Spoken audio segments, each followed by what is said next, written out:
Hello students, I hope you all are well. So today's subject is pathophysiology and topic is hemophilia. So what is the hemophilia? Hemophilia is a coagulation disorder arising from the genetic defect of the X chromosome. Haemophilia एक coagulation disorder है जो कि genetic defect से arise होती है of the x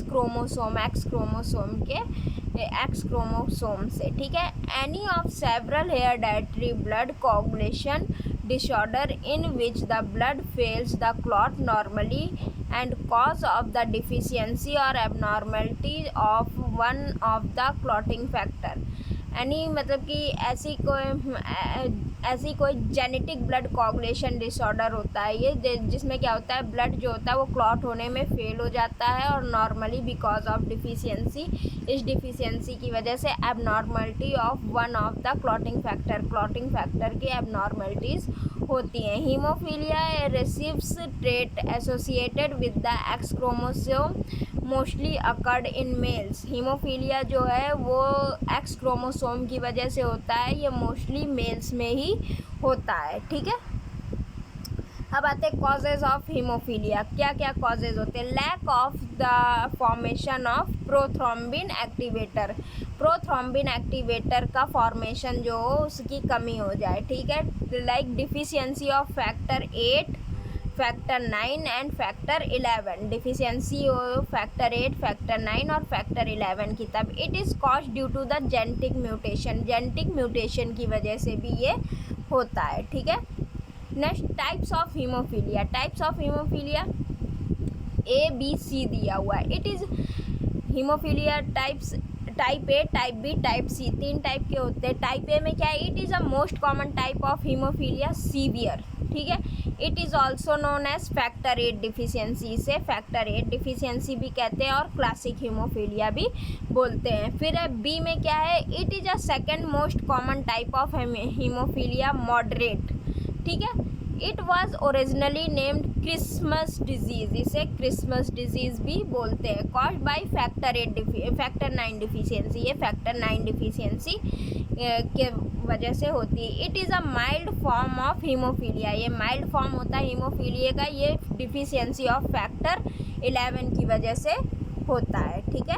अब आते हैं इंसिडेंस में क्या है? 1 पर 5000 मेल बर्थ, अगर 5000 मेल बर्थ लेंगे तो उसमें एक पर्सन को ये डिजीज़ हो सकती है। 1 पर 10,000 पॉपुलेशन, अगर 10,000 पॉपुलेशन है तो उनमें से एक पर्सन को ये डिजीज़ हो सकती है। 85% फैक्टर 8 डिफिशियंसी, 85% जो होते हैं वो फैक्टर 8 डिफिशियंसी की वजह से, 10 से 15% फैक्टर 9 डिफिशियंसी की वजह से। हीमोफीलिया रेशियो जो होता है A:B वो 7:1 का होता है। अगर मतलब कि फैक्टर 8 डिफिशियंसी की वजह से जो है वो 7 पेशेंट होंगे तो फैक्टर 9 डिफिशियंसी की वजह से 1 पेशेंट होगा केवल, ठीक है।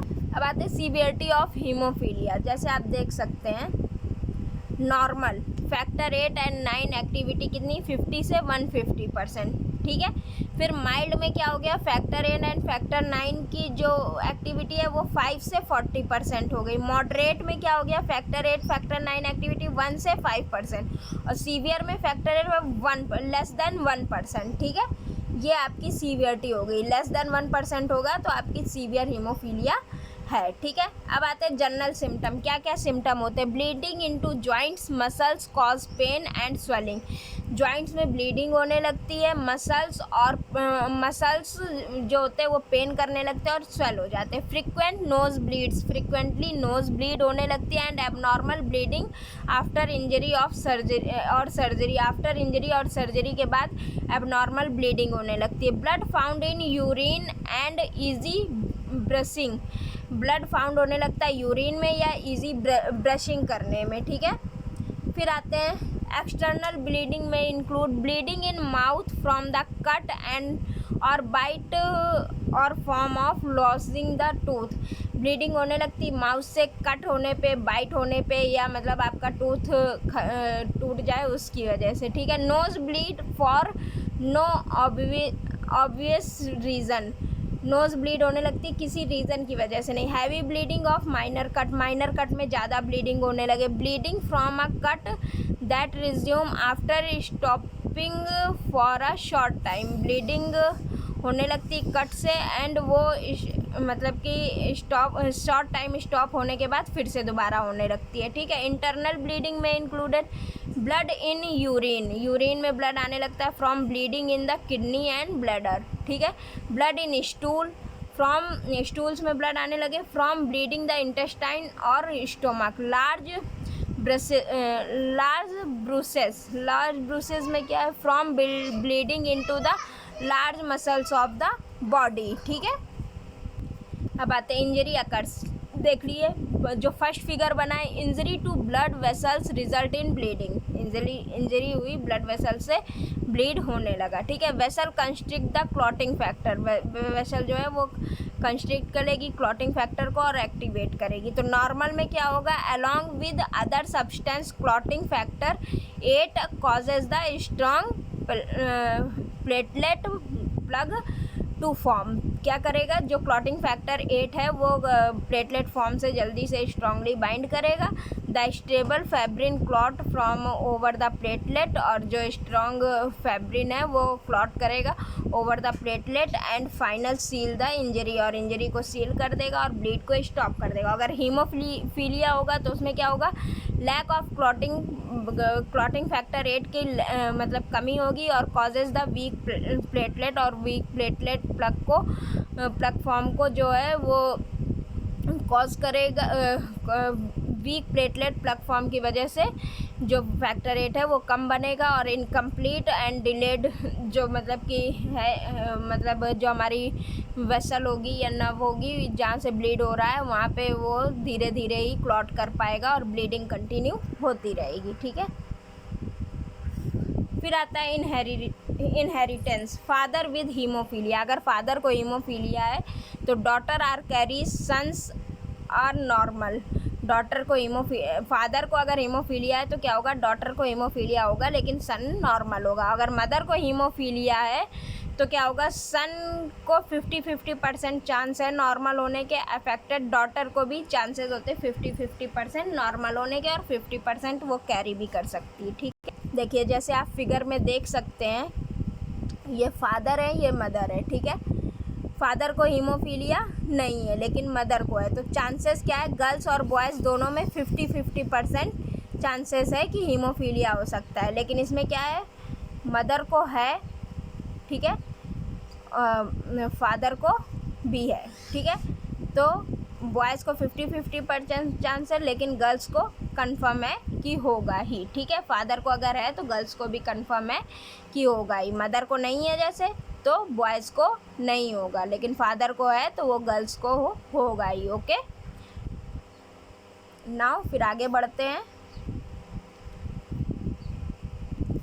डायग्नोसिस, कैसे डायग्नोस करेंगे, parental testing, if a pregnant women has a history of hemophilia, अगर कोई प्रेग्नेंट वुमेन की हिस्ट्री में हीमोफीलिया है तो हीमोफीलिया जीन टेस्ट करेंगे। बी डन ड्यूरिंग प्रेगनेंसी के समय a sample of placenta is removed from the uterus, और प्लेजेंटा का सैंपल जो है वो यूट्रस से रिमूव कर देंगे एंड टेस्टेड, और टेस्ट करेंगे। This test is known as CVS, इसे CVS बोलते हैं, क्रोनिक विलस सैम्पलिंग टेस्ट, ठीक है। फिर ब्लड टेस्ट भी कर सकते हैं। How to deal with hemophilia. अब आते हैं ट्रीटमेंट क्या है, फैक्टर 8 या फैक्टर 9 इंजेक्ट कर सकते हैं, like clotting factor concentrates, plasma divided clotting factor prepared from the plasma of donate the human blood, ठीक है, प्लाज्मा डोनेट कर सकते हैं ह्यूमन ब्लड को। रिकॉम्बिनेंट क्लॉटिंग फैक्टर, रिकॉम्बिनेंट कर सकते हैं क्लॉटिंग फैक्टर को। फिर क्या है, desmopressin DDAVP for haemophilia A, this medication is synthetic hormone, ये एक सिंथेटिक हार्मोन है which encourage the body and produce the more of its own factor 8, ये इनकरेज करेगा या प्रोड्यूस करेगा मोर ऑन फैक्टर 8 को। Rest, ice compression and elevation. Rise is a treatment many healthcare professional recommended for joints bleed.